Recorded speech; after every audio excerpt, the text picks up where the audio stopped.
Don't mind the messy hair. I just rolled out of bed. We are getting loaded. Let's see if I can figure out how to switch the camera today. There he is with his dirty self. Do you guys remember what these are? These are different than the last ones. They're baggage cars. No, they're not. They're not?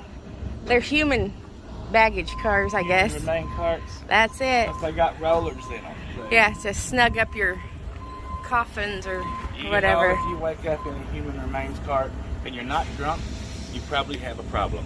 Bless your heart. That's too funny. I done called. See, there's my professional desk right there with my coffee, because no desk is complete without coffee. We can't do two different stops, but we can't deliver this. Oh, can't deliver the second one until tomorrow morning. So we're gonna have a nice slow day. Hey, did he ever show you my rim over there? Look at that. Isn't that nice? Yeah. Did you show him my rim yet? Anybody want to buy a rim? It's a super single, ain't it? Yeah. Nice aluminum. Yeah. But there they are. And you know me. I'm slacking, hanging out. Someone's here picking them up on this little truck too.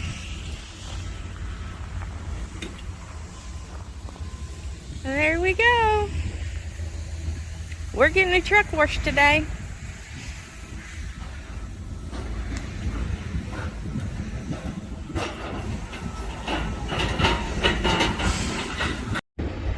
Well, they wanted me to get in that dock over there, and I could do it, but I'd rather not. So they're going to get a forklift and bring it out here and fork it off. They're going to stick a fork in it. Life lesson, all right? I just helped a fella back in. He was a Nigerian fella, right?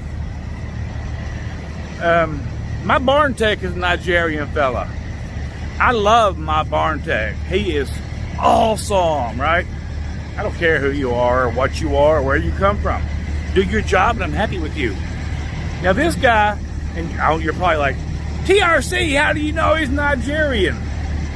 Guys, you know I have been all over the world, and even though I have basic understanding in many different languages, right? You can tell where people are from by the cadence of their speech, right? And he was Nigerian. Don't question me. The thing is, he had his door open and he was backing up in darkness, right? He wasn't going to be able to back in safely, right? And I was like, no, brother, right? What are you doing?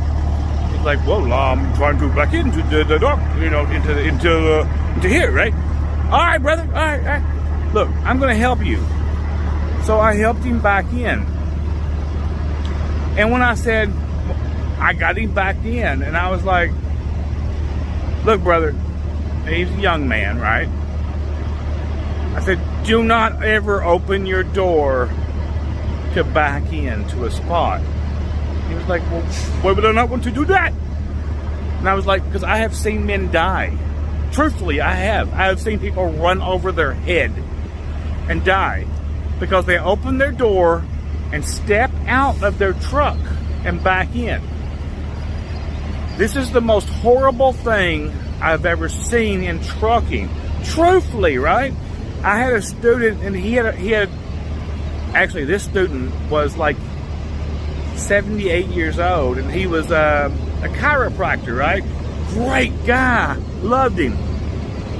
And he had a broken neck, and you know, earlier in his life, and he could not bend his neck to look out. And so originally I really beat him up. And when he told me what had happened, I was like, okay, look, we're gonna find another way to do this, right? This guy is still driving, all right? He's like over 80 now. It's like 84. And so we found a way so he could back up without opening the door and stepping out on the deck. Don't let that happen. For you trainers out there, do not let anyone open the door and step out and think that they're going to learn to back up that way. It is not the correct way to do it. And it is not the safe way to do it, all right? I'm not just talking from someone that knows what he's talking about. I'm talking about safety. It is a matter of safety, all right? Now, this guy's right over here in front of me.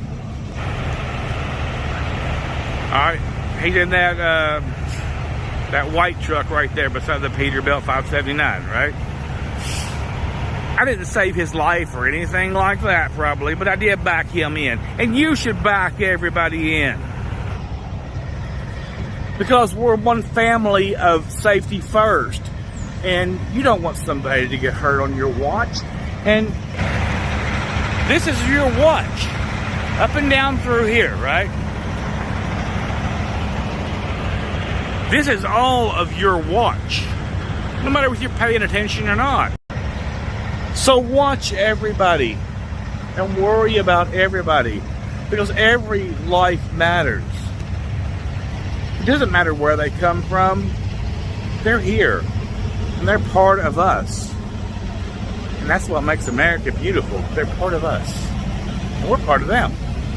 There goes our human remains carts. They're leaving. Hopefully they won't ever get used. Okay guys, at this time I have to jump ahead because our clean out is scheduled for a certain day. Well, it's not scheduled for a certain day. It kind of gets sprung on you, right? So we're at the house now because yesterday we delivered the human remain carts, and then they called and said, oh, your clean out scheduled for 3 days hence. So we headed home, and we just got here, and tonight we're going to, well, I'll jump ahead again, okay? All right, so I realized that I was looking up chicken barn cleanouts because this is my first cleanout, and I was like, I don't know what to expect, right? Because unfortunately, the Mennonites did not give me any information, so I'm winging it. Chicken winging it, right? All right. So we start out, here we start out at, okay? This is an auxiliary tank. It has 3,000 gallons and little plus, right?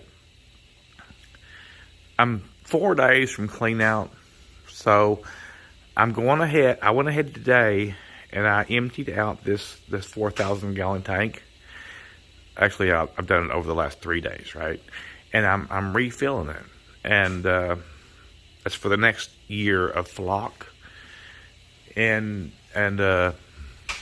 it's almost full.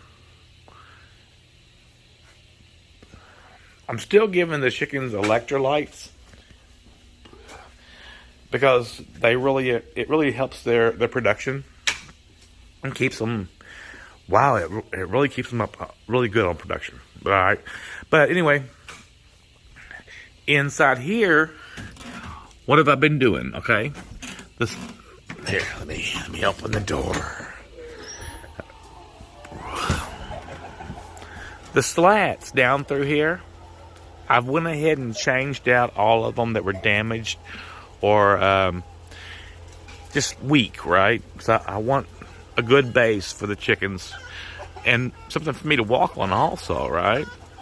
And for the next 4 days or 5 days before the clean out actually takes place, I'm going to start the back slats, right? Go ahead and change all of that. Now, everyone does it differently, and there's no one to teach me anything, so I'm just kind of winging it, and I'm doing really good, actually. I think it's going to turn out okay, right? I do have a bunch of upgrades that I have scheduled, about, $15,000 in upgrades, right? I want more pans for the roosters to eat out of, so there's less competition, and I'm going to add a second row of lights right over there,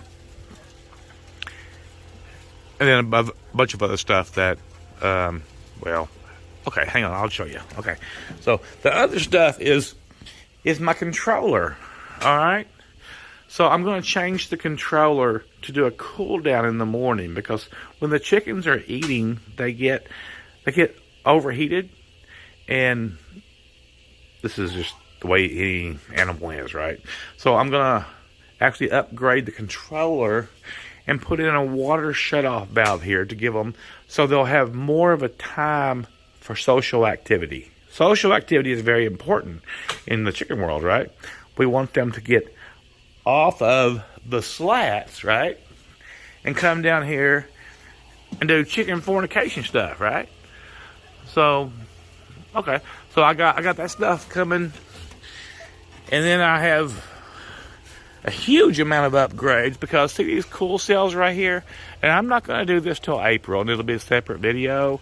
But I'm extending the cool cells out 50 more feet. They're about 48 feet long or whatever. And I'm going to extend them out 48 more feet, 50 more feet to make more of a wind tunnel effect in here, so the chickens stay even more comfortable. Although this year was great, and they was really happy chickens. Now, it's kind of sad that these fellas are at the end of their life cycle. And you think, well, the chicken's average lifespan is about 8 years, right? These chickens aren't genetically manipulated in like with medicine or anything like that, or gene therapy or whatever. But if you breed two animals together to do a certain thing, that's what you get. Same thing in people or animals or anything, right? And what you get is these animals have been bred where their life cycle is actually about 2 years. So they are at the end of their life cycle after a year.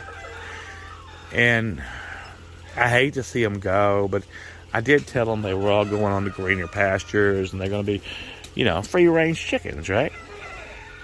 And they will be in a way. And y'all will probably enjoy them.